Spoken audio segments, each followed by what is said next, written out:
Assalamualaikum warahmatullahi wabarakatuh.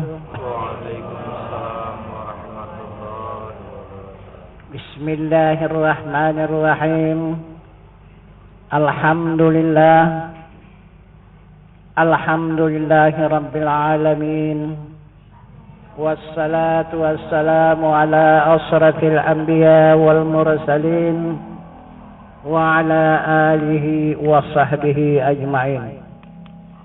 Ashhadu an la ilaha illallah wahdahu la syarika lah wa ashhadu anna Muhammadan abduhu wa rasuluh la nabiyya ba'da amma ba'du. Pertama-tama kita bersyukur kehadrat Allah Subhanahu wa taala beserta menyampaikan salawat dan salam atas junjungan kita yang besar Muhammad sallallahu alaihi wasallam. Dengan rahmat Allah beserta nikmatnya hingga pada saat malam hari yang berbahagia ini kita kembali dipertemukan Allah untuk meningkatkan ilmu dan iman kita kepada Allah Subhanahu wa taala. Allah Subhanahu wa taala memberikan petunjuk kepada sekalian hambanya. Bismillahirrahmanirrahim. Laqad qana lakum fi rasulillahi uswatun hasanah. Maksudnya kata Allah, telah ada atas diri Rasul suri tauladan yang baik bagi kamu. Yang mana suri tauladan yang baik yang dimaksud oleh Allah Subhanahu wa taala? Allah memperjalankan hambanya Muhammad sallallahu alaihi wasallam dari Masjidil Haram ke Masjidil Aqsa. Inilah yang menjadi contoh tauladan yang baik, kata Allah. Contoh tauladan yang mana? Contoh tauladan yang pertama sekarang ini adalah untuk salat yang khusyuk. Jadi apabila kita tidak menyuntuh, tidak mentauladani apa yang dilakukan oleh Rasulullah di dalam perjalanan Isra dan Mi'raj itu, ataupun tidak ada di dalam salat kita itu tercantum Isra dan Mi'raj Rasulullah, maka tidaklah termasuk golongan salat kita yang khusyuk. Maka termasuklah golongan salat kita yang lalai. Ini yang pertama yang di dunia ini yang dapat kita rasakan. Yang kedua nanti di akhirat. Apabila kita tidak dapat melakukan salat yang khusyuk, maka kita tidak dapat menghadap ke hadrat zat Allah Subhanahu wa taala. Tak ada. Karena tidak ada contoh yang lain. Tidak ada pelajaran yang lain. Tidak ada ilmu yang lain. Hanya inilah ilmu dan pelajaran yang dipetunjukkan oleh Allah kepada sekalian hambanya dan yang dikerjakan oleh Rasulullah untuk menjadi contoh tauladan kepada sekalian umatnya. Inilah jalan kembali. Jalan yang lurus. Jalan yang diridai oleh Allah Subhanahu wa taala, yang sampai ke hadrat zat Allah dari mulai af'al, maka dia meningkat kepada asma, dari asma meningkat kepada sifat, dari sifat baru menghadap kepada zat. Inilah perjalanan Isra dan Mi'raj itu. Maka setiap tahun bagi kita umum memperingati perjalanan Isra dan Mi'raj. Kalau kita setiap hari memperingati Isra dan Mi'raj, bukan memperingati lagi Bahkan menjalankan Isra dan Mi'raj. Itulah salat. Yang 5 waktu sehari semalam yang kita kerjakan itu. Jadi kita banyak menuduh.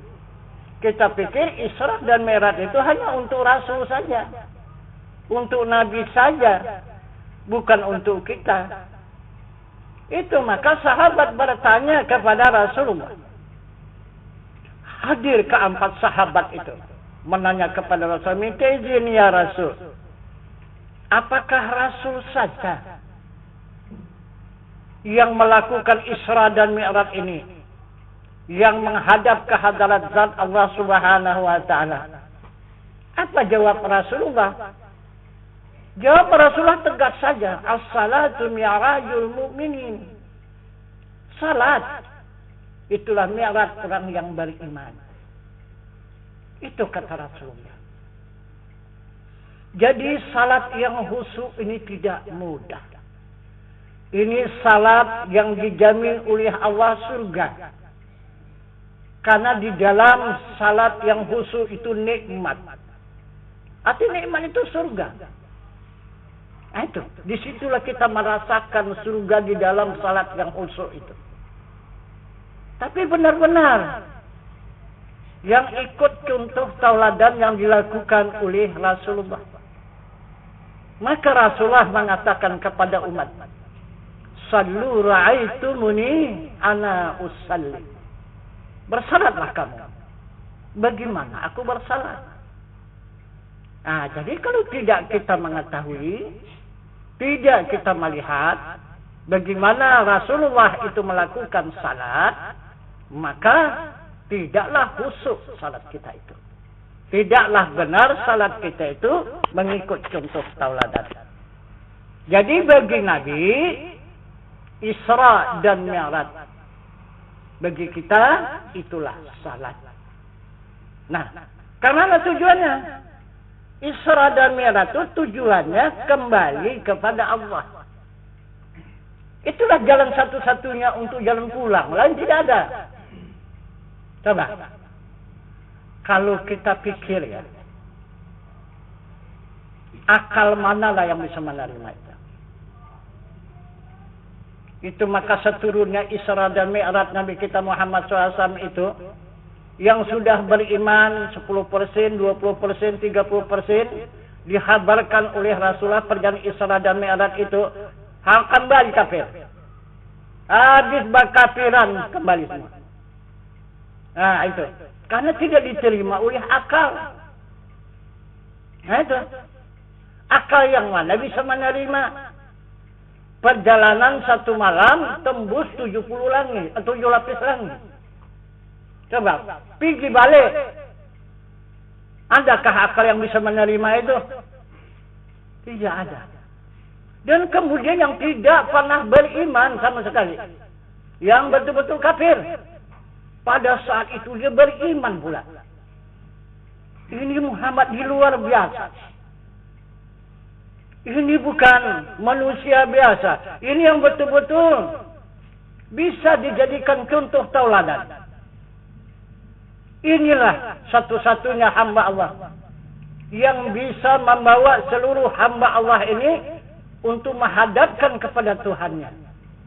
Lain belum pernah kita tahu, belum pernah kita jumpa. Baru ini satu-satunya. Begitulah umat yang dulu sibuk bersimpang siur, yang keluar dari agama, yang masuk ke agama. Begitu jugalah kita sekarang ini. Nah itu. Tak terima kali itu. Nah itu. Nah itu maka banyak yang lepas daripada fardu ain ini. Tapi coba kita periksa. Apa yang sebenarnya fardu ain ini? Yang luar biasa. Cobalah periksa. Apa itu? Itulah yang menjadi jaminan kepada diri umat. Apa itu? Kalaulah berdasarkan Al-Quran, ini perkataan Allah, berdasarkan sunnah Rasulullah yang dikerjakan oleh Rasul untuk melakukan salat saja. Saya rasa 40 tahun lagi kita menuntut ilmu belum tentu. Belum tentu kita dapat melakukan salat yang khusyuk itu 40 tahun lagi. Duduk kita begini bersama 40 tahun. Belum tentu. Ayo sama-sama kita buka Al-Quran, Al-Hadis dan Sunnah. 40 tahun lamanya. Belum tentu dapat salat itu yang khusyuk. Yang mana menjadi jaminan kita mendapatkan salat yang khusyuk itu? Itulah baiat. Itulah dia kelebihan fardu ain ini. Inilah baiat yang menjamin jamaahnya itu mendapatkan salat yang khusyuk, mendapatkan jalan yang lurus, jalan yang diridai oleh Allah kalau dia pulang. Walaupun sekarang tidak tahu satu huruf pun di dalam menuntut ilmu, cuman hanya sempat mendengar saja pulang dia. Nah itu dijamin oleh Allah Subhanahu wa ta'ala dakhalal jannah. Contoh, ini baiat ya. Rasulullah membaiatkan 13 tahun umat di Jabal Qubis. 13 tahun lamanya mendapat jamaahnya ataupun umat. Kalau kita sekarang jamaah, kalau Rasulullah itu umatnya mendapat umat 1080 orang.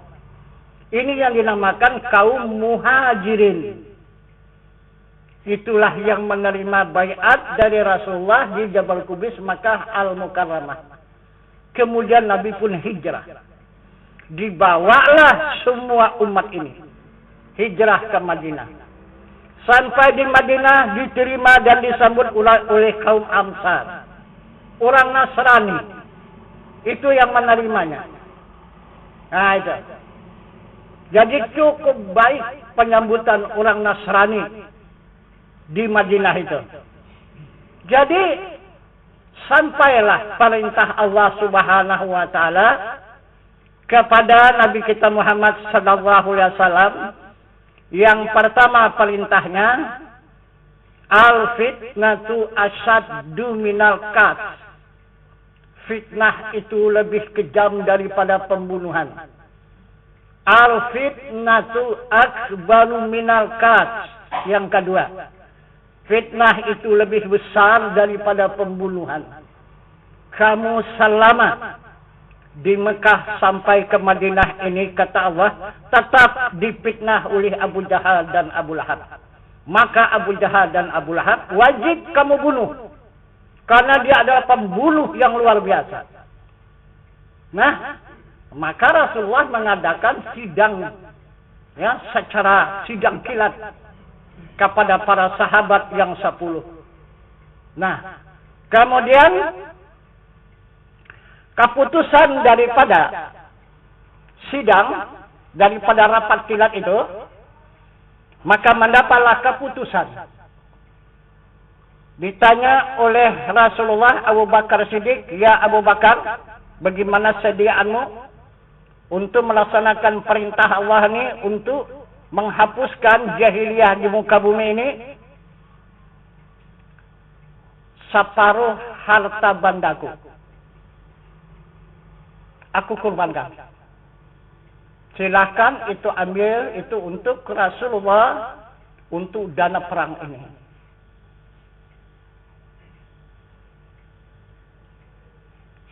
Kau Sayyidina Utsman?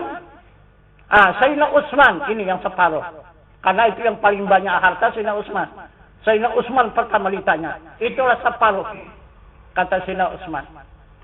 Sayyidina Abu Bakar, ya Abu Bakar, berapa kesediaanmu untuk menghadapi perang ini? Semuanya harta bendaku ya Rasulullah. Ambillah. Aku kasihkan kepada Rasul untuk perang ini. Jadi untukmu apa? Itu kata Rasulullah, untukmu apa? Untukku lebih banyak dari itu. Kata Abu Bakar, katamu sudah semuanya. Semuanya udah kamu serahkan. Kok ada lagi lebih banyak? Bagaimana nih? Kata Rasulullah, yang lebih banyak daripada harta benda yang aku miliki itu adalah Allah dan Rasul. Itu lebih banyak. Itulah kekayaanku sekarang. Kalau Rasulullah mengambil hartaku keseluruhannya itu. Kata Abu Bakar Siddiq. Nah, kemudian tanya lagi Sayyidina Ali. Kamu Ali? Minta izin ya Rasul. Ali cuma hanya pedang saja yang ada. Itu yang aku serahkan kepada Allah dan Rasul. Pedang. Nah, itu. Sebelum hancur pedang itu, Ali tidak akan mau menyerah. Tetap akan menghadapi musuh itu.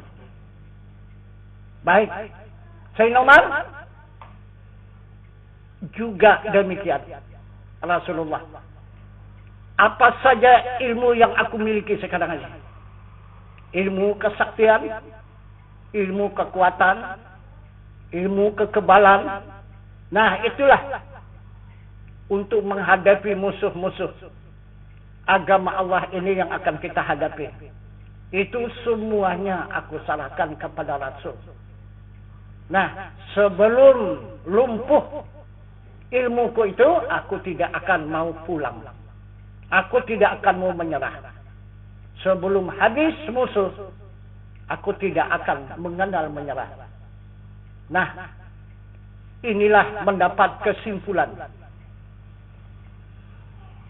Nabi kita Muhammad sallallahu alaihi wasallam, kenyataan daripada para sahabat, apa kata Rasul? Kita akan melaksanakan perintah Allah ini untuk melaksanakan perang, menghapuskan jahiliyah di muka bumi ini. Tapi kalian ingat, hidupmu di dunia dan di akhirat aku jamin. Jangan kau lagi menuntut kehidupan. Baik kehidupan dunia dan kehidupan akhirat. Aku yang menjaminnya, kata Rasulullah. Kalian ingat itu? Ingat, ya Rasulullah. Kemudian mendengar para kaum Ansar minta izin ya Rasulullah. Ini luar biasa. Janganlah kami ditinggalkan ya Rasul. Terimalah kami ya Rasul untuk ikut turut melaksanakan perang ini. Jangan kami ditinggalkan. Bagaimana kami menerima pasukan Rasulullah datang ke Madinah ini, begitulah kami juga. Terimalah kami supaya kami diterima menjadi pasukan perang ini. Padahal dia orang Nasrani. Boleh, kata Rasulullah. Tapi ada syarat. Apa syaratnya? Baiat. Mau? Mau ya Rasul? Nah itu. Maka masing-masing berbaiat, masing-masing berbaiat, masing-masing berbaiat, masing-masing berbaiat. Nah itu. Jadi kalau tidak berbaiat, Rasul tidak mau membawa. Nah itu. Untuk dijadikan pasukan, untuk dibawa ke medan perang. Ini maka ada tuduhan sekarang ini. Apa ada baiat-baiat? Baiat tidak ada 2-3 kali. Rasulullah membaiatkan sama-sama perang. Ini sekarang kita kan tidak perang lagi. Baiat-baiat apa lagi? Ini yang diketahui oleh orang umum. Tahunya baiat orang Nasrani. Kaum Ansar. Bukan baiat orang kaum Muhajirin. Kaum Muhajirin berkepanjangan. Terus berbaiat untuk menyerahkan diri kepada Tuhan. Bukan untuk perang. Untuk menyerahkan diri kepada Tuhan yang hidup, yang tiada mati. Nah itu. Jadi akhirnya terjadilah perang. Terjadi perang. Pertama perang Uhud. Sesudah perang Uhud, kalah pasukan Rasulullah. Nah itu, menerima kekalahan yang luar biasa. Kenapa maka kalah? Apa sebabnya? Tidak patuh dan tidak taat kepada Rasulullah anggota perang itu. Karena Rasulullah sudah pesan, kehidupanmu dunia dan akhirat aku jamin. Nah itu di waktu perang itu. Jadi dipancing oleh musuh. Ini pasukan yang terkuat, pasukan berpanah, diserang oleh musuh itu. Udah banyak musuh itu yang jatuh, kemudian dia mundur. Mundur itu semua perbekalan ditinggal. Masing-masing meninggalkan perbekalan, masing-masing meninggalkan perbekalan, masing-masing meninggalkan. Buat tumpuklah banyak harta. Maka sedangkan situ dihalalkan oleh Rasulullah, itu harta rampasan perang namanya. Maka dihalalkan itu oleh Allah.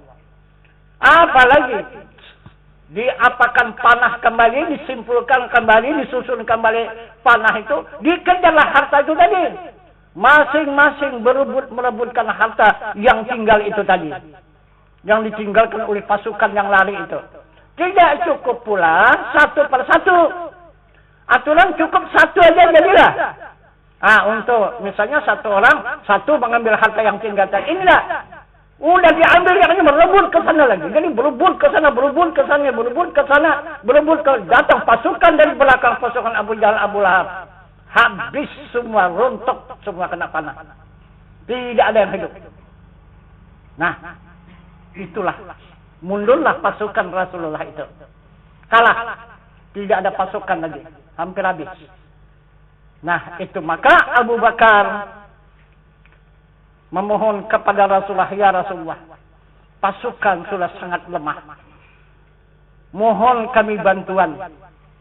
Kalau tidak ada bantuan Rasulullah tidak akan mungkin perang ini diteruskan lagi. Karena musuh sudah keluar banyak. Pasukan kita sudah hampir habis.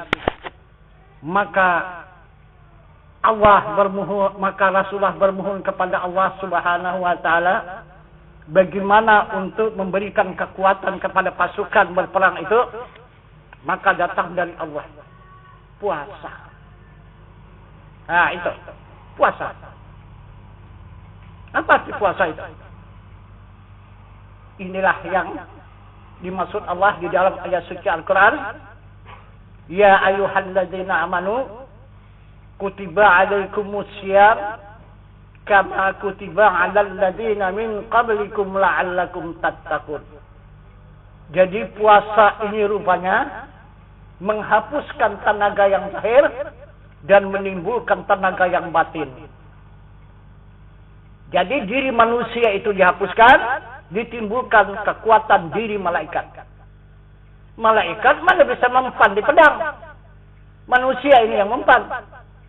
Nah, maka dilaksanakanlah oleh pasukan. Maka pasukan itu walaupun sedikit lagi yang tinggal, tetapi berapapun pasukan yang dihadapi, tidak akan mundur lagi. Karena tidak ada senjata musuh itu yang membinasakan. Padahal mereka sudah menjamin 100% mendapat kemenangan. Sudah mereka sedikit, sudah mereka menerima kekalahan, kemudian puasa lagi. Orang puasa tak makan, tak minum, lemah.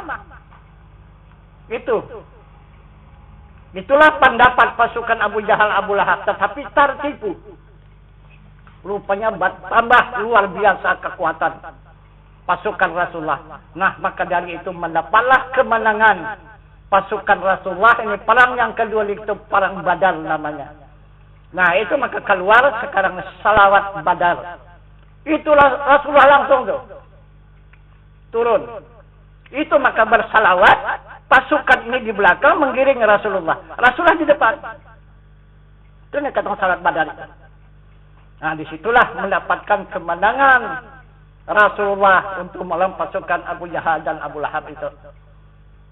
Itu. Nah, jadi itulah yang dicontohkan oleh Allah dan Rasul kepada kita pada saat sekarang ini.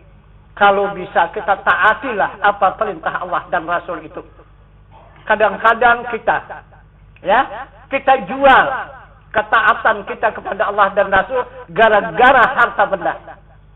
Jangan sekali-sekali kita banggakan harta benda itu, kita lebihkan daripada Allah dan Rasul. Tidak ada harganya harta benda kita kalau tidak ada Allah dan Rasul. Karena diberkati oleh Allah dan Rasul, barulah ada harta benda kita itu. Nah itu. Jadi kita serahkanlah kepada Allah dan Rasul. Harta benda itu kita cuma hanya menjaganya. Kita hanya amanah dari Allah dan Rasul. Nah itu, jangan kita miliki 100%.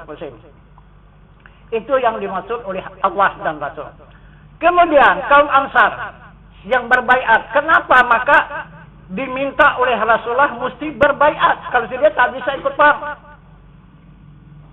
Nah, coba lihat hadis Rasulullah. Nah itu, yang mengatakan kepada umatnya, hadis sahih mengatakan, barang siapa matinya tidak ada berbaiat di atas pundaknya, maka matinya itu adalah jahiliyah. Nah kan, itu hadis sahih gitu ya.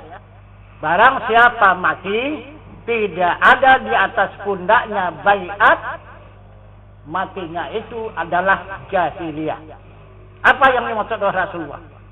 Itu kaum Ansar yang berbaiat tadi, orang kafir, jatuh di medan perang, korban dia, tapi dijamin oleh Allah surga. Orang kafir, coba itu kekuatan baiat itu. Tapi banyak dipandang enteng orang itu. Itu. Kenapa maka dipandang enteng? 350 tahun yang lalu tidak boleh dikeluarkan mengenai baiat ini. Siapa yang mengeluarkan, dia akan dipancung. Inilah yang paling benci, yang paling ditakuti oleh penjajah negara kita ini dulu. Itulah baiat. Baiat ini paling dibenci oleh penjajah tanah air. Karena dia apabila berkembang, pasti dia akan menuntut haknya. Dia akan memberontak. Dia akan merebut tanah airnya. Dia tidak mengenal hidup ataupun mati. Soalnya dia menuntut haknya. Itu yang ditakuti oleh penjajah. Dan begitu juga penjajah yang lebih besar lagi daripada penjajah tanah air. Penjajah apa? Penjajah rumah Allah. Itu penjajah rumah Allah. Coba lihat. Sebenarnya kalbu itu, hati kita itu Baitullah, rumah Allah. Kenapa sekarang menjadi rumah syaitan dan iblis? Kenapa? Ini karena dimasuki oleh penjajah.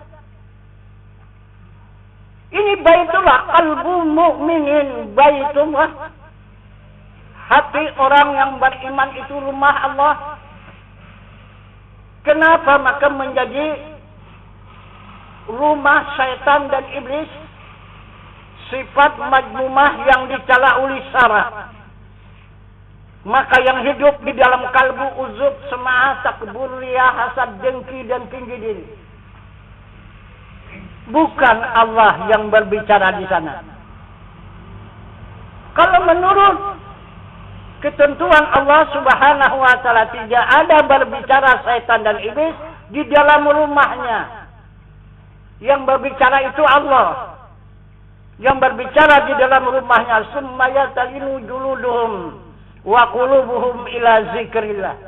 Maksudnya tetap kala masyarakat dari kulit kamu hingga hati kamu zikir Allah Allah. Tidak ada bisikan-bisikan yang lain untuk membawa kita kepada neraka.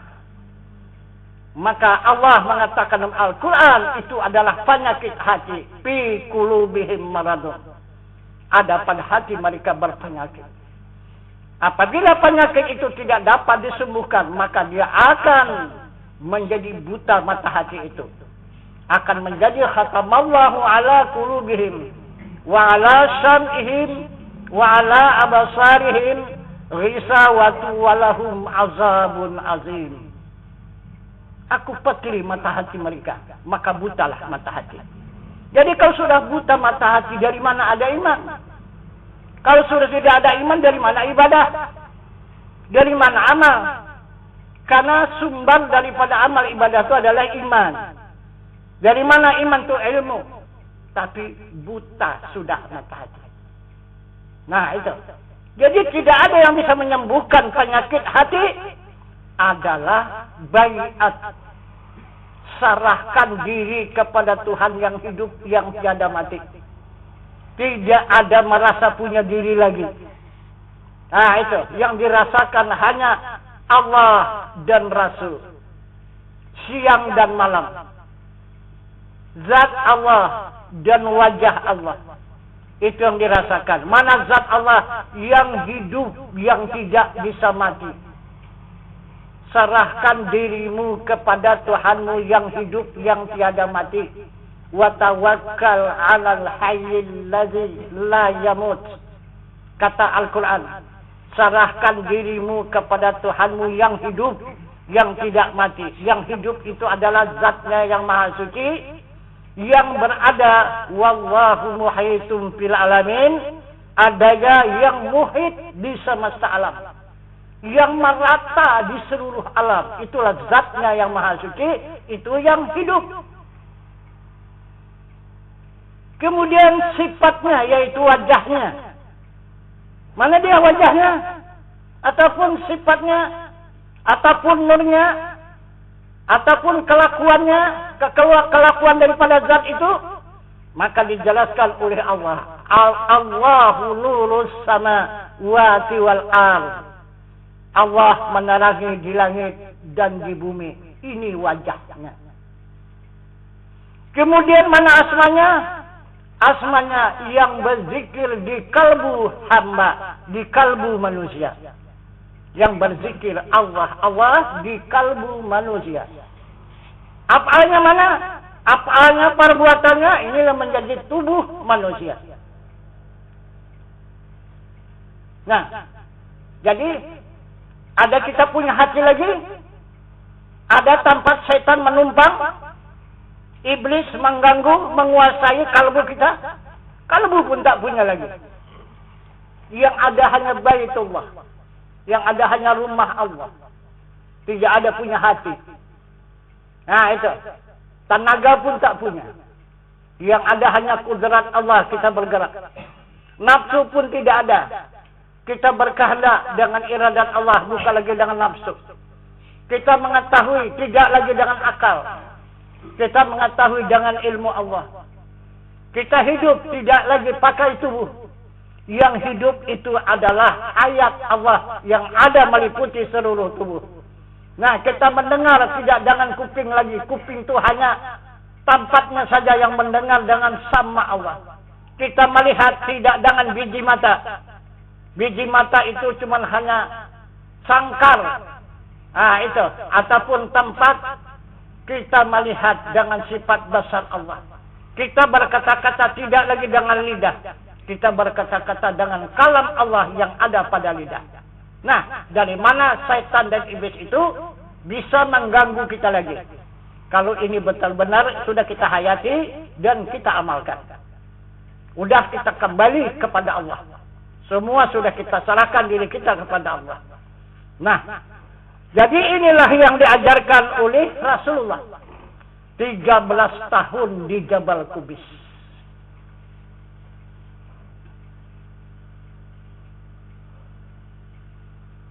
Jadi, ajaran Rasulullah yang di Jabal Qubis ini adalah pelajaran usuluddin. Nah, ini katakan usuluddin. Bagaimana pelajaran Rasulullah semasa di Jabal Qubis? Pelajarannya pertanyaan, usul, pertanyaan. Bagaimana pertanyaannya? Man rabbuka? Siapa Tuhan kamu?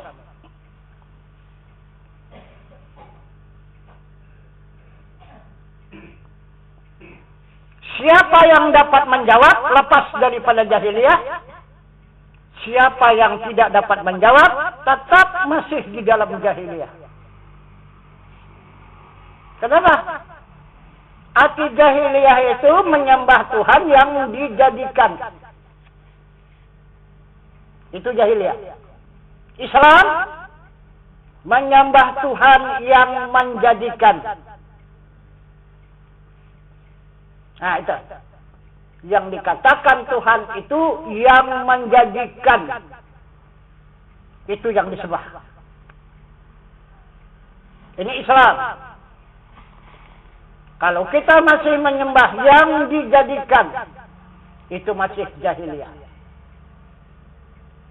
Nah, itu maka saya bilang tadi, kalau tidak ada jaminan baiat itu, sulit kali kita mendapatkan jalan lepas. Jadi karena Rasulullah memerintahkan kepada umat baiat, maka Rasulullah menjamin dengan syafaat lepas umatnya itu daripada jahiliyah. Coba saja satu contoh. Kita menghadap Allah Subhanahu wa taala dalam perbuatan salat. Walah. Kapanlah kita berputarnya itu nanti? Tahukah kita waktunya? Kita nanti akan berbalik daripada menyembah yang dijadikan, menyembah kepada yang menjadikan. Tapi kita masih banyak salat menyembah yang dijadikan. Mana yang dijadikan? Perbuatan, ingat kepada perbuatan, ingat kepada harta benda, ingat kepada keluarga, ingat kepada jiran tetangga, ingat kepada bumi dan langit. Semua ini yang dijadikan. Ingatan itu semua tertumpu ke sana kepada yang dijadikan. Bukan menghadap ingatan kepada yang menjadikan. Maka Tuhan mengatakan kulla syai'in khalikul ila wajhah. Sesuatu itu rusak lagi binasa. Ada yang di langit, apa saja yang ada di bumi, itu semua akan rusak dan binasa karena dia dijadikan. Yang tidak rusak, tidak binasa, wajahahu. Nah, itu. Apa itu? Wajahnya dan zatnya. Itu. Mana wajahnya? Nah, wajahnya sudah ditunjukkan tadi. Wajahnya itu yang menerangi di langit dan di bumi. Allahu nurus samawati wal ardh. Allah menerangi di langit dan di bumi. Ini wajahnya. Zatnya di mana? Wallahu muhitum fil alamin. Dia muhit di semesta alam. Yang mana dia zatnya? Itulah yang hidup, yang tidak mati. Itulah hidup kekal dan abadi. Wajahnya mana? Kodrat, iradat, ilmu. Nah ini. Kodrat, iradat, dan ilmu. Yang sebenarnya ilmu itu. Itu. Ilmu itu. Itu wajahnya yang sebenarnya itulah ilmu. Karena yang pertama dilahirkannya adalah ilmu. Itu. Inilah yang dikatakannya di dalam hadis kudusi. Oleh zat Allah Subhanahu wa taala, awwalu ma khalaqallahu taala an-nur Muhammadin sallallahu alaihi wasallam. Nah, ini awal yang pertama-tama sebelum ada bumi dan langit ini. Nah, itu hadis kudusinya. Itu ilmu itulah. Maka ilmu itulah kekasihnya. Nah, itu. Nah, jadi berarti kita adalah yang yakin menuntut ilmu. Kita itu senantiasa beserta kekasih Allah. Itu senantiasa kita siang dan malam berada beserta kekasih Allah. Jadi apa kita? Maukah dimurkai Allah? Tak mungkin kan? Ya pasti juga kita akan dicintai oleh Allah kalau kita senantiasa beserta kekasihnya. Kekasihnya itu ilmunya. Nah itu maka Rasul mengatakan kekasih Allah itu Arab turabbi birabbi. Aku mengenal Tuhanku Jangan Tuhanku. Nah itu. Yang dikenal itu Tuhan, yang mengenal itu Tuhan. Yang dikenal itu zatnya, yang mengenal itu adalah sifatnya. Itu. Sama-sama baka itu. Sama-sama kekal. Nah itu. Nah jadi inilah yang dimaksud oleh Allah Subhanahu wa taala, dia menurunkan dan menjalankan Muhammad itu menjadi suri tauladan. Nah, jadi bagaimana kita untuk mendapatkan salat yang khusyuk itu?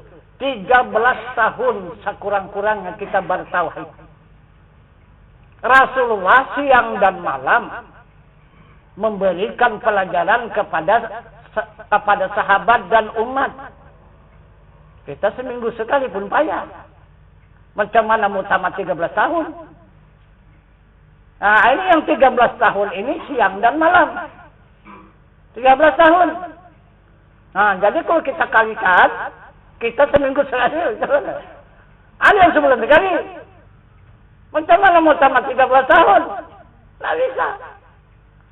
Nah, itu maka yang sangat sulit. Aisyah untuk mendapatkan salat yang khusyuk itu. Apabila salat yang khusyuk, otomatis mendapatkan jalan yang lurus. Jalan kembali kepada Allah Subhanahu wa taala. Itu tidak akan diragukan lagi. Itu pasti selamat. Itu karena atas jaminan Allah Subhanahu wa taala tidak akan tersentuh oleh neraka Anda. Itu maksudnya itu. Nah, jadi kalau kita mengikuti petunjuk ini yang sebenarnya tidak ada jaminan separah Rasul itu sudah 40 tahun lagi. Nah, kita menuntut ilmu ini mungkin di situ baru bisa merasakan. Nah, itu salat yang khusyuk itu. Karena salat yang khusyuk itu ingatan tidak ada kemana-mana, tetap kepada zat, dan kemudian dia adalah nikmat di dalamnya. Di dalam salat itu nikmat. Itu arti khusyuk itu nikmat di dalamnya itu. Jadi nikmat itu surga. Jadi kalau salat yang lalai ini itu neraka isinya. Itu fawailul lil musallin alladzina hum an salatihim sahun. Itu akibat orang yang mendustakan adanya agama. Jadi agama itu apa? Agama itu adanya Allah. Adanya diri Allah itu agama. Jadi mendustakan diri Tuhan. Salat, sedangkan diri Tuhan sudah didustakan. Jadi untuk menghadap, mana bisa menghadap? Itu. Jadi sedikit ini saya ceritakan, tapi ini bukan carut ya. Ini kita terlepas daripada adat ya. Jadi kalau tidak diceritakan macam mana cara memahaminya nanti? Ya kan? Ini yang dikatakan walaupun pahit seperti racun, mesti disampaikan. Itu. Jadi apa yang dimaksudnya? Pahit seperti racun. Sedangkan orang memakan racun kalau ngelupur. Iya kan? Kesakitan. Gitu. Kalau kita memakan racun. Maka lebih pahit dari itu. Kata Rasul. Kalau kita sampaikan yang sebenarnya itu. Nah, satu contoh. Ya. Tapi betul-betul teliti.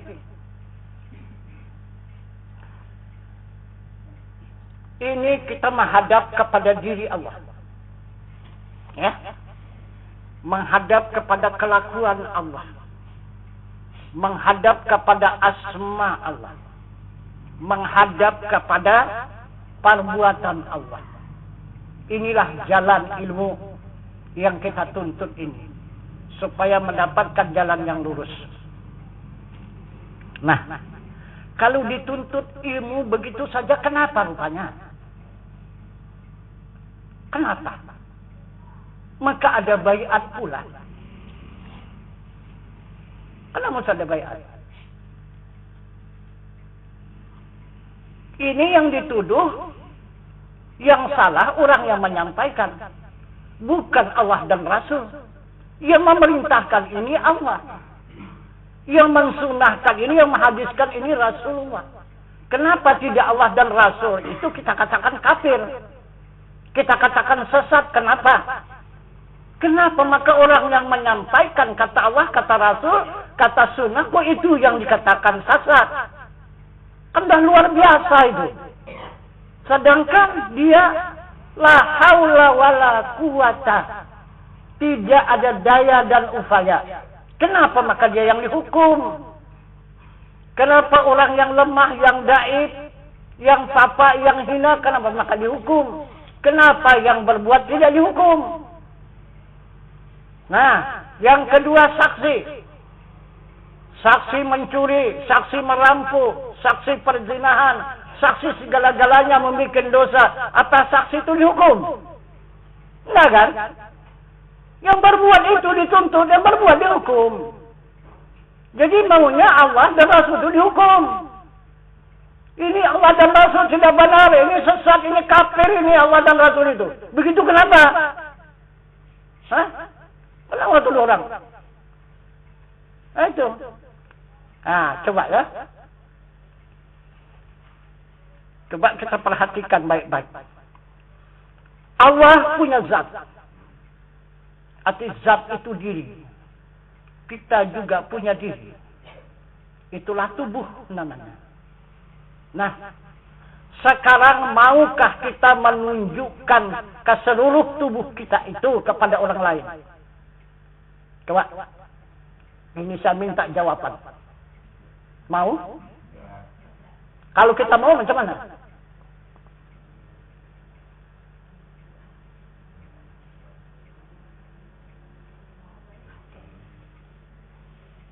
Kalau kita mau macam mana?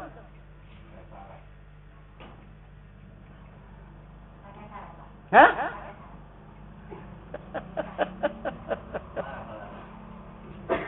Dilimpar orang. Coba kau percaya terai. Coba. Bukalah seluruh pakaian kita, tunjukkan diri kita, coba. Sanggup? Itulah dia. Begitulah Tuhan kepada hambanya. Bagaimanapun kata hamba aku, ya Allah cinta kepadamu. Ya Allah, aku taat dan patuh kepadamu. Ya Allah, aku betul-betul mengabdi kepadamu, ya Allah. Tunjukkanlah dirimu. Mau, dia menunjukkan. 1000 tahun bikin itu. Kalau mau dia menunjukkan. Ini tidak akan kutinggalkan salat lagi ya Tuhan. Ini puasa siang dan malam kukerjakan. Ini zakat setiap hari kukeluarkan. Ini haji ratusan kali sudah kukerjakan. Tunjukkan ya Allah dirimu. Mau dia menunjukkan? Tidak akan mau dia menunjukkan. Kenapa? Karena dia rahasia. La insanu sirri wa ana sirruhu. Bermula insan itu rahasiaku dan aku pun rahasianya. La insanu sirri wa sifatin li ghairihi. Bermula insan itu rahasiaku dan rahasiaku itu sifatku dan sifatku itu tidak lain daripada zatku. Tidak akan mau dia menunjukkan karena dia rahasia diri manusia dan rahasia semesta alam. Itu diri Tuhan, itu diri Allah. Mana mau sembarang dia menunjukkannya. Nah, tapi luar dari adat tadi ya. Saya bilang tadi, ini kita agama ya. Kata saya tunjukkan. Nah, apakah selamanya sampai mati kita itu menyembunyikan diri kita? Adakah waktunya dan saatnya kita akan menunjukkan diri kita yang sebenarnya? Ada? Ada? Kepada siapa? Hah? Kepada siapa? Coba? Hah? Kepada siapa? Hah, kan? Kepada orang yang sudah menerima nikah kita. Penyerahan diri kita. Itu. Nah, kalau sudah diterimanya nikah kita, macam mana? Hah? Itu. Begitulah baiat itu. Itu arti berbaiat. Kan saya bilang itu nikah. Nah, itu kalau tidak nikah itu haram. Usahakan kita apa kan? Hanya menunjukkan diri itu saja haram hukumnya. Ah itu. Coba haram hukumnya. Itu. Kalau tidak yang sudah yang menerima diri kita. Nah, jadi kalau kita kepada Allah, dia sudah diterimanya diri kita. Kita yang menyerahkan. Kita yang nikah. Kita yang menyerahkan kepada Tuhan. Diterimanya diri kita. Baru ditunjukkannya dirinya. Ini bukan enteng itu sebenarnya. Cuman ini belum dibuka rahasianya itu. Jadi orang pandang enteng mengasal soal baiat ini. Itu. Jadi coba. Misalnya. Kita menegakkan rumah tangga. Kita berhasil mendapat keturunan yang banyak. Dan mendapat harta benda yang banyak. Tetapi tak nikah. Macam mana? Dapat ketenangan? Tidak dapat ketenangan. Itu dia. Jadi ini luar biasa nikah itu. Tidak usahkan melaksanakannya. Kita hadir untuk menyaksikan itu wajib itu ya. Jadi kita kan dua menerima undangan itu. Undangan nikah, undangan pesta. Kalau pesta itu harus atau sunat? Itu. Tapi yang sebenarnya itu adalah sunat. Karena di situ menyatukan keluarga. Kalau pestanya itu. Tapi kalau nikahnya itu diundang kita. Tidak datang. Haram kita itu. Berdosa kita itu. Itu wajib kita hadir di situ. Undangan pernikahan. Itu. Karena Rasulullah mengatakan dalam sabda. An-nikahu sunnati. Faman lam ya'mal bisunnati falaysa minni. Itu pernikahan itu pekerjaanku. Siapa-siapa yang tidak melakukan bukan dari gulunganku. Itu kata Rasul. Nah, jadi inilah sebenarnya baiat itu. Jadi supaya kita jangan kena fitnah selalu. Jadi kalau ada fitnah, ada penangkis kita. Tidak akan mendapat keridaan seumur hidup melakukan salat, puasa, zakat dan haji kalau tidak baiat. Tidak akan jumpa ridha Allah, tidak jumpa. 1000 tahun kita menuntut ilmu sampai dimanapun tingkatnya tidak akan mendapat syafaat Rasul. Walaupun 1 hari berbaiat kita mati mendapat syafaat Rasul, dijamin Allah kita lepas daripada neraka.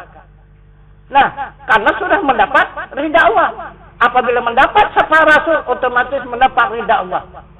Maka Rasul mempertunjukkan kepada umat bagaimana orang mendapat ridha Allah. Allahumma inna nas'aluka ridhaka wal jannah. Tidak ada orang yang masuk surga itu tanpa ridha Allah. Mesti melihat ridha Allah. Ridha Allah mendapatkan daripada jaminan syafaat Rasul. Kalau tidak ada ridha Allah. Itu. Jadi cobalah kita renungkan, kita pikirkan baik-baik. Sia-sialah kita beragama ini tanpa baiat. Itu maka Rasul mengatakan tidak ada di atas pundaknya mati dia adalah jahiliyah. Kalau sudah jahiliyah apa ada? Ada.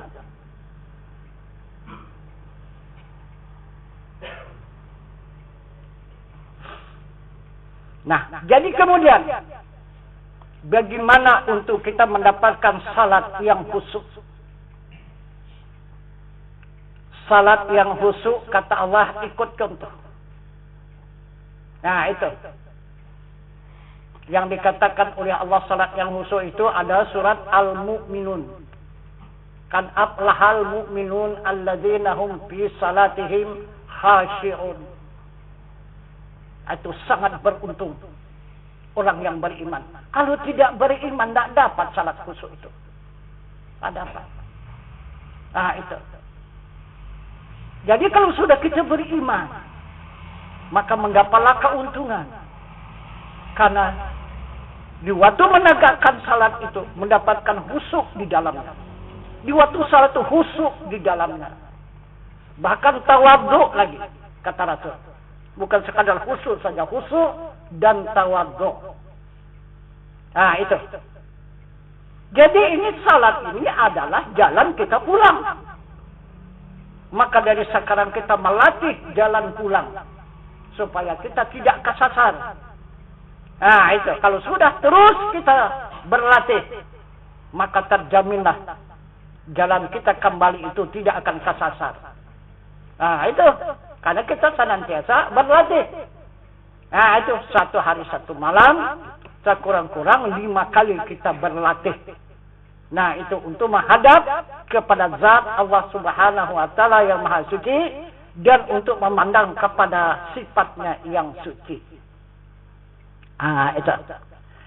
Nah, maka Nabi kita Muhammad sallallahu alaihi wasallam mengatakan kepada kita, apa kata Rasulullah? Jika kita mau mengikuti salat Rasulullah, apa jalan? Maka Rasulullah menunjukkan jalan. Talibul ilmi faridatun ala kulli muslimin wal muslimat. Maksudnya bermula menuntut ilmu fardu atas tiap-tiap muslim laki-laki dan muslim perempuan yang akil balik. Yang mana ilmunya? Pertama ilmu syariat. Kedua ilmu tarikat. Ketiga ilmu hakikat. Dan keempat ilmu ma'rifat. Nah, ini jalan kita untuk mengikuti Muhammad itu Isra dan Mi'raj. Jika sudah kita tuntut ilmu syariat, maka kita bisa ikut serta mengikuti perjalanan Muhammad Isra dari Makkah sampai ke Baitul Muqaddas. Itu dengan ilmu syariat. Kemudian kita tingkatkan ilmu kita kepada ilmu tarikat. Barulah bisa kita mengikuti Rasulullah berjalan di langit 7 lapis langit. Tarikat itu langit. Menjalani langit. Jalannya jalan tarikat ilmunya. Nah, itu. Nah, kemudian Nabi berjalan di alam nur 70.000 lapis. Maka diwajibkan oleh Rasul kita menuntut ilmu hakikat. Jika kita tuntut ilmu hakikat, kita ikut turut bersama Rasulullah berjalan di alam nur 70.000 lapis. Jika kita tingkatkan lagi ilmu kita itu kepada ilmu ma'rifat, barulah kita ikut serta dengan Muhammad menghadap kepada zat Allah Subhanahu wa Ta'ala. Ini. Jadi ini ilmu syariat, tarikat, hakikat, ma'rifat dibawa di dalam salat. Gitu. Jadi ilmu syariat untuk mensalatkan badan jasmani kita, ilmu tarikat untuk mensalatkan hati kita, ilmu hakikat untuk mensalatkan ruhani kita, dan ilmu ma'rifat untuk mensalatkan nurani kita, yaitu jiwa kita. Itu jadi semua salat. Maka khusyuk dia. Itu badan kita salat, hati kita salat, ruh kita salat. Itu jiwa kita salat. Jadi menyeluruh. Ini yang dimaksud oleh Allah, ya ayyuhalladzina amanu dkhulul silmi kaffah. Wahai orang yang beriman, masukkan diri kamu ke dalam Islam secara menyeluruh. Dari mulai syariat Islam, tarikat Islam, hakikat Islam, dan ma'rifatnya pun Islam. Menyeluruh. Nah, ini yang dimaksud oleh Nabi kita Muhammad SAW di dalam sabdanya. Man abadal akhirah fa'alaihi bil ilmi. Jika kamu menginginkan kesenangan di akhirat dengan ilmu. Ini ilmunya. Ilmu syariat, ilmu tarekat, ilmu hakikat, dan ilmu ma'rifat. Nah itu. Man aradat dunia fa'alaihi bil ilmi. Dengan ilmu juga. Kalau untuk mendapatkan kesenangan di dunia, juga dengan ilmu. Coba lihat ilmu di dunia. Kalau dari agama ya, pertama kita pelajari ibtidaiyah. Sesudah ibtidaiyah, baru sanawiyah. Sesudah sanawiyah, baru aliyah. Ah itu, kalau dulu fakultas namanya, sekarang ini kuliah ya. Kuliah. Baru nanti meningkat kepada derajatnya. Itu. Jadi kalau derajatnya sekarang, ya, berapa derajat itu? Sampai kepada S1, S2, S3 kan? Itu sampai kepada insinyur profesor. Itu tingkatan derajat ilmunya. Jadi di tingkat umum pun demikian. Pertama SD, kedua SMP, ketiga SMA, keempat kuliah. Baru juga derajat ke atas. Sehingga sampai kepada profesor. Profesor itu penutup. Itu yang tertinggi ilmu itu profesor itu. Nah inilah dikerjakan untuk mencari kehidupan di dunia. Macam mana? Susah mencari kehidupan di dunia? Kalau suruh begini ilmunya? Kan tidak kan? Nah, juga kalau di akhirat juga pakai ilmu seperti itu.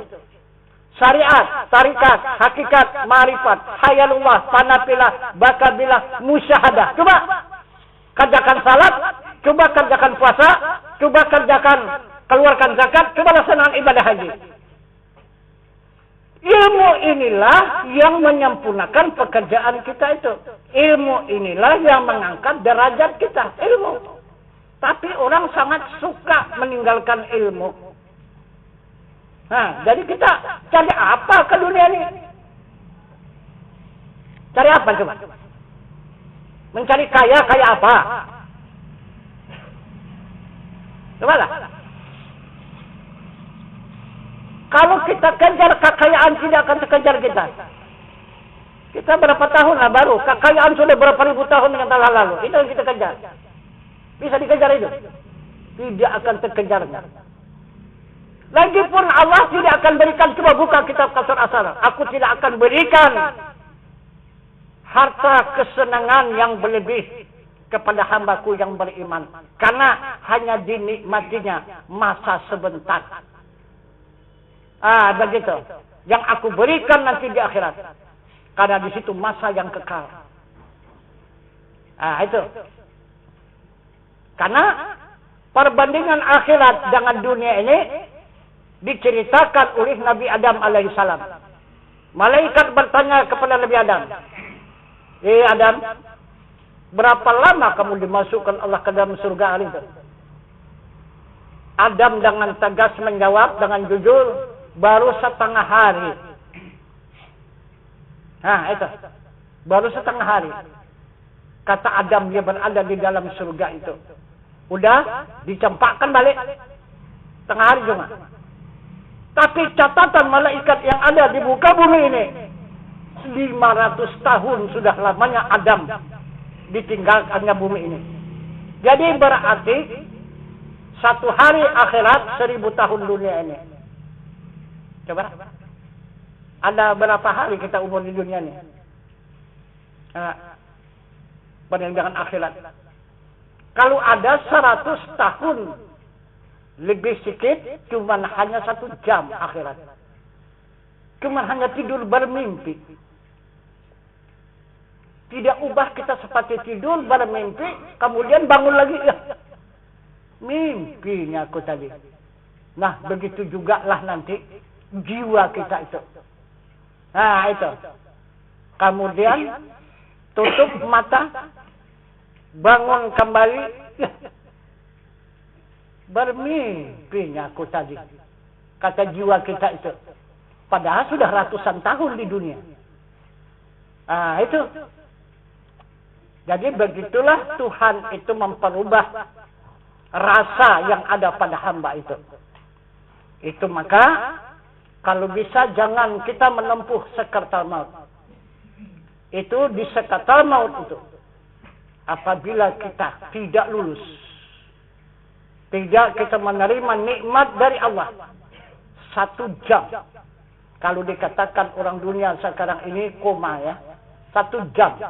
Tapi perasaan kita itu 1000 tahun.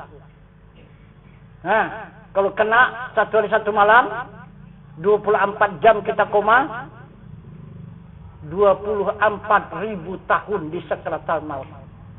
Macam mana kita merasakannya itu? Nah itu. Begitulah kekuasaan Allah Subhanahu wa Ta'ala itu menjalankan hambanya di muka bumi itu. Maka dari itu Allah menuntut kepada hambanya supaya benar-benar hamba itu bertakwa kepada Allah itu. Bukan hanya sekedar beriman saja, bertakwa. Apa arti takwa? Mudah kali kita menyebut itu takwa itu. Iya kan? Nah, yang dimaksudnya dalam Al-Quran tattaqun. Apa itu? Arti takwa itu kepada Allah. Arti takwa itu kita sudah punya ilmu. Jika sudah punya ilmu, baru kita tingkatkan menjadi iman.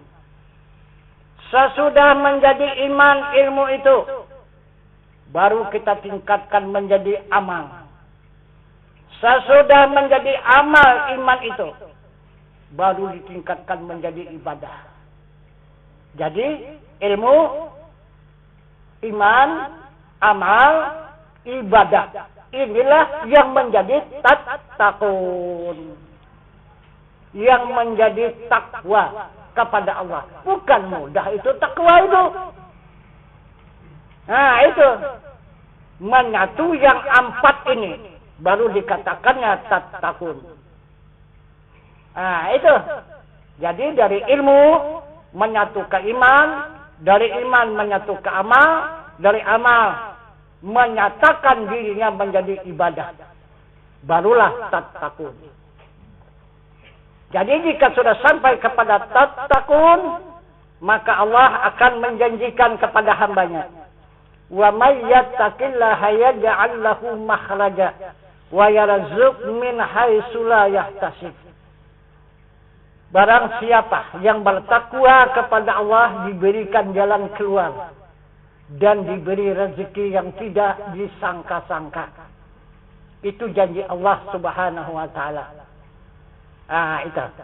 Nah, jadi inilah jalannya kita untuk mendapatkan salat yang khusyuk tadi. Kita mesti salat itu diisi dengan ilmu. Ilmu syariat, ilmu tarikat, ilmu hakikat, dan ilmu ma'rifat. Ilmu syariat mengenal af'al Allah, ilmu tarikat mengenal asma Allah, ilmu hakikat mengenal kepada sifat Allah dan wajah Allah, dan ilmu ma'rifat mengenal kepada zat Allah. Itulah yang menjadi salat. Maka salat itu khusyuk. Nah, jadi salat itu tidak ada berbau hamba dan tidak ada berbau malaikat. Usahakan hamba, malaikat pun tidak ada di dalam salat itu. Salat itu minallah, billah, lillah, daripada Allah, kepada Allah, bagi Allah. Coba, maka dikatakan kata Allah, kamu bukan salah, kamu hanya berbohong. Coba, di mana saatnya kita berbohong itu? Di mana? Sadar apa enggak kita bahasa kita berbohong? Ya. Sesudah kita takbir menghadap ke hadrat zat Allah Subhanahu wa Ta'ala. Itu takbir itu menghadap kepada zat ya. Fa'bud ini sembah aku. Nah itu menghadap kepada zatnya. Nanti menghadap itu mengingat wa aqimis salata li dzikri. Tegakkan salat ingat aku. Maka kita pun berkata di hadrat zat Allah, Inna salati wa nusuki wa mahyaya wa mamati lillahi rabbil alamin. Lillah si rabbil alamin. Itu salatku, ibadahku, hidupku dan matiku hanya milik Allah, Tuhan semesta alam. Coba macam mana? Tak ada milik kita kan? Tak ada milik kita salat itu. Nah, kemudian timbul di belakang. Berdiri Allahu Akbar, ruku Allahu Akbar, sujud Allahu Akbar, duduk Allahu Akbar. Kemana? Siapa yang mengatakan Allahu Akbar itu? Kita memuji Tuhan kita. Di mana Tuhannya? Di atas. Itu paling banyak di atas ya. Itu paling banyak tuh. Nah, intikatnya di atas sana. Allahu Akbar berdiri. Allahu Akbar ruku. Sebelakangi Tuhan yang di atas tadi. Allahu Akbar duduk. Tertunggungi Tuhan tadi. Kejam sampai itu. Tertunggungi Tuhan tadi. Orang dia di atas. Kita nyuruh ke bawah. Kan ditunggingi Tuhan itu. Nih Tuhan kita bilang. Kita tunjukkan punggung kita itu. Kemana itu coba? Coba. Allahu Akbar duduk. Nah apalah. Ya kan? Masih bisa nunggunya itu. Coba bagaimana? Bukan kita di situ. Kita sudah tidak ada lagi. Itu maka kita tadi berbohong. Itu yang mengata Allahu Akbar, dia puji kalim bagi kalim. Allah memuji dirinya. Bukan ada kita yang memuji. Itu Allahu Akbar juga dia menunjukkan dirinya. Dia yang maha besar, itulah ruku. Allahu Akbar, Allah yang maha besar, itulah menunjukkan dirinya sujud. Allahu Akbar duduk, dia menunjukkan dirinya maha besar, itulah duduk. Mana ada hamba? Kalau ada di situ hamba, berarti kita adalah berbohong kepada Tuhan. Inna salati wa nusuki wa mahyaya wa mamati lillahi rabbil alamin. Itu adalah kata-kata bohong kepada zat Allah. Macam mana terima Allah salat itu? Tidak diterimanya. Itu. Sudah berlaku di dalam satu Allah semata. Itu Allah semata-mata. Mana ada? Jadi kalau kita hamba, Al-Quran sudah menghantam la haula wala quwata illa billahil azim. Di mana bisa melakukan salat? Kalau hamba. Nah, kemudian coba menghadap lagi kepada Rasul. Apa kata Rasul? La tahrakun zarratin illa biiznillah. Tidak ada yang bergerak walau sebesar ziarah kecuali izin Allah. Ada bagi hamba? Tidak ada. Nah itu. Cuma hamba itu sekadar saksi saja. Menyaksikan kebesaran Allah itu. Bahasa Allah itu maha besar. Berdiri, ruku, sujud, dan duduk. Kita hamba hanya menyaksikan kebesaran Allah itu.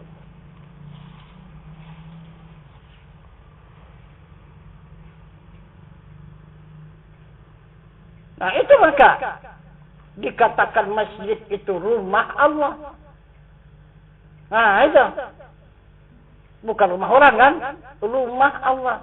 Ada pernah kita melihat Allah masuk ke dalam masjid itu? Ada pernah melihat Allah masuk ke dalam masjid?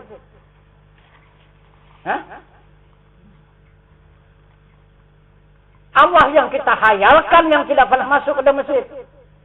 Yang di atas sana. Memang tak pernah masuk. Yang di atas sana tak pernah masuk ke masjid.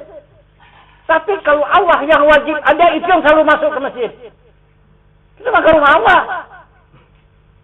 Tapi Allah yang wajib ada ya. Yang wajib sadia. Nah. Wujud artinya ada. Yang ada itu Allah Ta'ala. Wajib Allah Ta'ala ada. Mustahil Allah Ta'ala tiada. Nah itu. Apa tandanya Allah Ta'ala itu ada? Kalau dulu tauhid yang pertama, baharu alam sekaliannya. Baharu alam sekaliannya. Jadi dengan adanya alam yang baharu ini menunjukkan adanya Allah. Nah ini. Jadi inilah tandanya Allah itu ada karena ada alam ini. Nah itu. Yang kedua, dia pakai Al-Quran. Nah itu. Tidak lepas juga daripada alam ini. Yang mana di Al-Qurannya Allahul ladzi khalaqas samawati wal arda wa ma bainahuma. Maksudnya Allah menjadikan 7 lapis langit dan 7 lapis bumi antara keduanya. Nah ini. Jadi adanya 7 lapis langit dan 7 lapis bumi ini menunjukkan adanya Allah.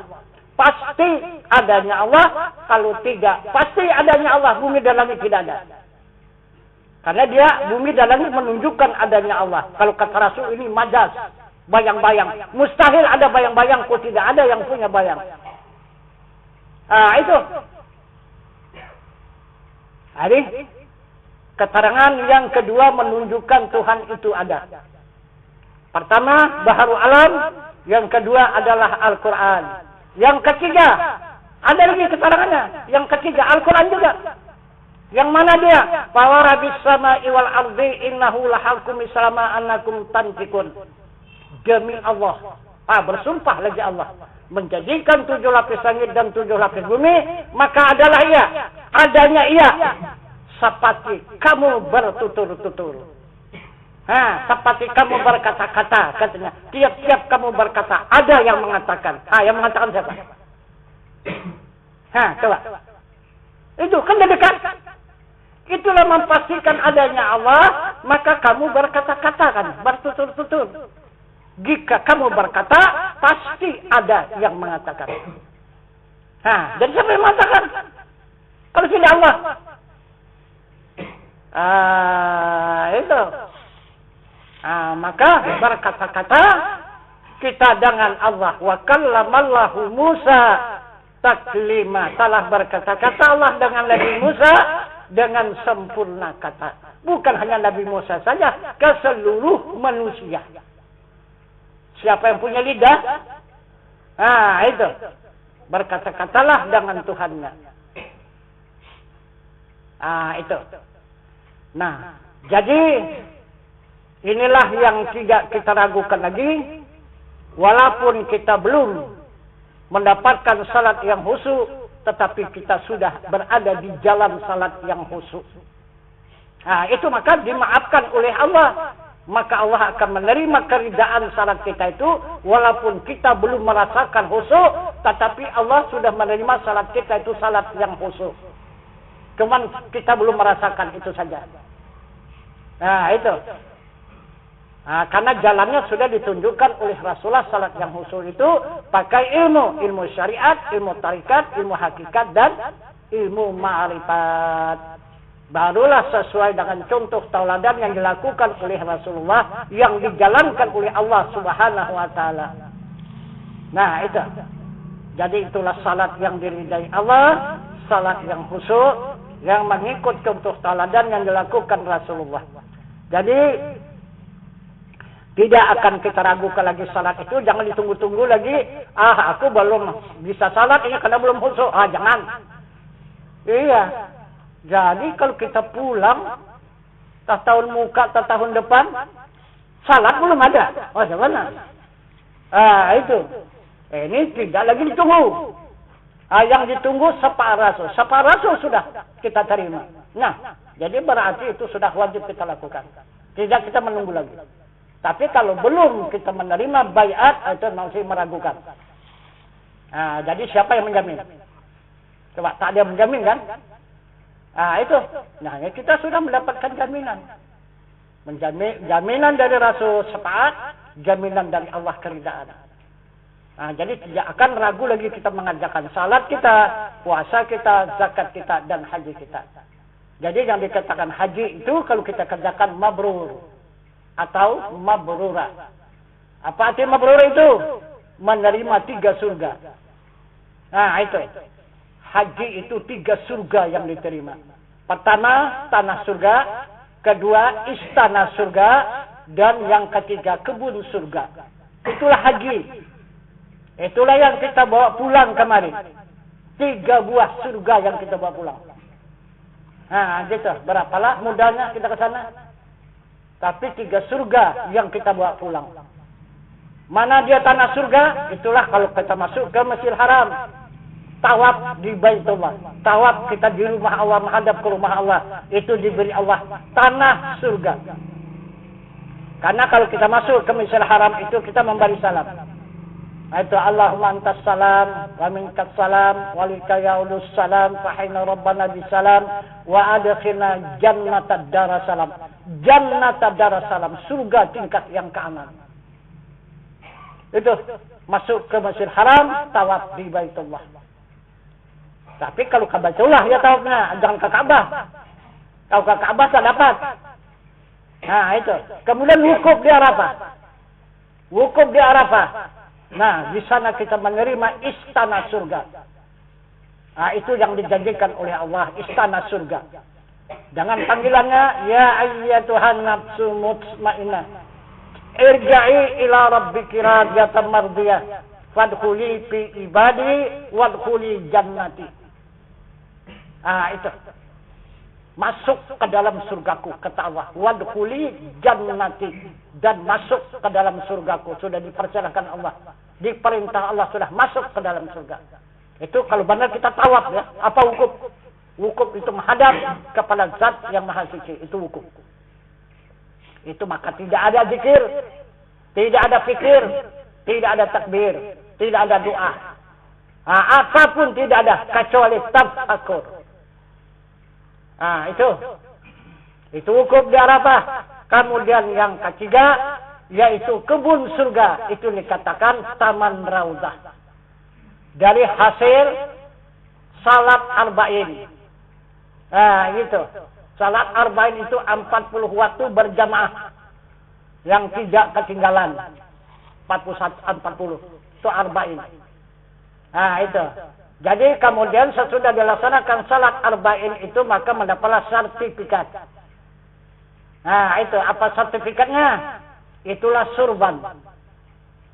Nah, itu sertifikatnya, surban. Surban itu 4 sudut. Menunjukkan apa itu sudut itu? Yang pertama adalah menerima siddiq, benar. Sudut yang kedua menerima amanah, kepercayaan. Yang sudut yang ketiga menerima tabligh, artinya menyampaikan. Yang keempat adalah patanah, menerima kebijaksanaan. Kemudian Jafai digulung, dijadikan satu. Sesudah digulung, baru dijunjung di atas kepala. Nah, gitu. Barulah dibawa kemana saja. Nah, itu. Sekarang ini udah berat kali. Sakit leher itu menjunjung. Jadi akhirnya dipikul. Nggak tak tahan junjung lagi pikul. Kemana-mana pikul, mana-mana pikul. Ya. Pikul pun udah kecapean. Akhirnya tinggal rumah. Nggak ada lagi. Nggak ada sertifikat tinggal rumah. Tak ada sertifikat. Itu. Nah, jadi itulah pelaksanaan ibadah haji itu menerima 3 surga yang disebut dengan mabrur atau mabrurah. Itu. Jadi haji itu menjalani kemana? Serupa dengan salat juga. Menjalani af'alnya, perbuatan Allah, itulah dia memakai pakaian ihram. Nah, itu. Apa artinya memakai pakaian ihram? Memakai pakaian kafan. Kalau di sini. Nah, jadi memakai pakaian kafan itu orang apa? Orang mati. Nah, di sana pun demikian. Kalau tidak mengetahui dan mengenal arti daripada mati, maka kosonglah itu ihram. Karena itu yang dimaksud oleh Nabi, mautu qabla anta mautu, matikan diri kamu dahulu daripada mati kamu. Merasakan diri kita mati, itulah ihram. Jadi sekarang ini kalau kita senantiasa merasakan diri kita mati, yang hidup itu adalah Allah. Jadi senantiasa kita ini ikhram. Walaupun tidak memakai pakaian ikhram, tapi diri kita itu tetap di dalam ikhram, di dalam kesucian. Ini maksudnya. Nah, jadi itu yang dikatakan oleh Rasulullah, man arafa nafsahu bil mauti fakat arafa rabbahu bil hayati. Siapa-siapa yang mengenal dirinya dengan mati, sesungguhnya mengenal Tuhannya dengan hidup yang tiada mati. Jika sudah kita kenal Tuhan itu yang hidup, kita mati. Itulah ikhram. Nah, itu. Yang sudah ikhram, maka teruslah berjalan. Kemana? Menuju Baitullah, menuju rumah Allah. Maka pulanglah menuju rumah Allah. Nah, itu. Mana rumah Allah? Nah, itu. Itulah tawaf. Jadi tawaf itu untuk menghadap ke rumah Allah. Itu maka 7 kali putaran. Sesudah 7 putaran, kemudian mencium Hajar Aswad. Nah, berarti kita dapat meminta ampun dan meminta maaf daripada segala kesalahan dan dosa kepada Allah Subhanahu wa taala. Allahumma innaka afun karimun tu'affa fa'fu anni. Itu. Nah, jadi kemudian sudah kita mendapat keampunan dan kemaafan, baru silahkan memandang wajah Allah. Pandanglah wajah Allah yang laisa kamitslihi syai'un wa huwa samiul basir. Itulah sa'i, safa dan marwah. Nah, itu maka dari bukit Safa menurun lari-lari kecil, kemudian naik ke Marwah, kemudian berdoa menghadap kepada Ka'bah, lari lagi turun lagi di pertengahan itu lari kecil, kemudian mendapatkan itu bukit Safa 7 kali ulang. Nah, jadi maksudnya itulah kita memandang wajah Allah yang 7 tingkatan itu. Kemudian sesudah wukuf di Arafah itu menghadap kepada Zat yang Maha Suci. Nah, itu menghadap kepada Zatnya yang Maha Suci. Nah, itu maka dikatakan irji'i ila rabbiki radiyatan mardiyah. Nah, itu mari menghadap kepada Zatku dengan hati yang reda dan aku ridai. Itu wukuf. Jadi jika sudah kita bisa menghadap kepada Zat Allah yang Maha Suci, maka terbang 2 penyakit. Penyakit apa? Apa penyakit yang terbang itu? Penyakit alawamah dan penyakit amarah. Alawamah itu binatang yang ada pada diri kita itu terbangnya. Kemudian amarah itu syaitan dan iblis. Itulah yang kita limparkan ke zumrah. Nah, binatang dikurbankan di Jabal Kurban, dan amarah yaitu setan dan iblis dilimparkan, dikembalikan ke zumrah.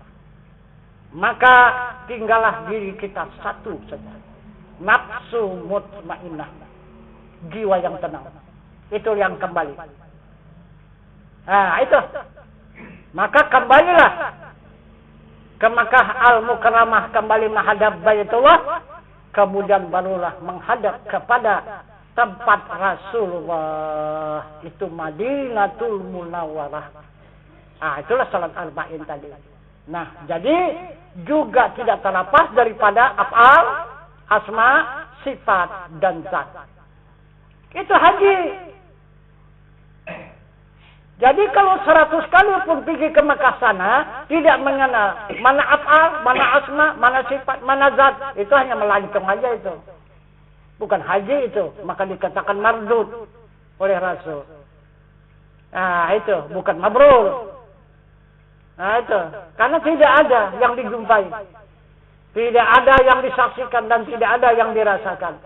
Semestinya kita menyaksikan dan merasakan bagaimana rasa daripada af'al Allah, bagaimana rasa daripada asma Allah, bagaimana rasa daripada sifat Allah, dan bagaimana rasa daripada zat Allah. Itu bagaimana rasanya kalau sudah suci daripada penyakit. Itulah pelaksanaan haji itu. Jadi haji itu semua tersimpul di dalam pengajian fardu ain ini. Itu baik salat yang khusyuk, haji yang mabrur, kemudian jalan pulang mendapatkan jalan yang lurus, jalan yang diridai oleh Allah Subhanahu wa taala. Nah, jadi ini panjang pelajaran kita pada malam ini. Barangkali kita padakan dulu sampai di sini. Begitu. Jadi PR yang lalu mungkin tak terjawab ini. Iya kan? Sudah 11:30. Jadi kita sampaikan keterangan-keterangan ini supaya dapat dipahami, supaya dapat nanti disimpulkan, artinya diimankan, kemudian baru sama-sama nanti akan kita amalkan. Jadi barangkali ini saja dulu keterangan yang dapat kita sampaikan, maka silahkan disambung kembali untuk yaitu tingkat usuluddinnya. Ya, kalau ada yang mengajukan pertanyaan-pertanyaan yang diperkirakan supaya lebih jelas lagi, supaya lebih terbuka lagi, maka keterangan mukaddimah kita padakan sampai di sini. Wabillahi taufiq wal hidayah. Assalamualaikum warahmatullahi wabarakatuh. Waalaikumsalam warahmatullahi wabarakatuh.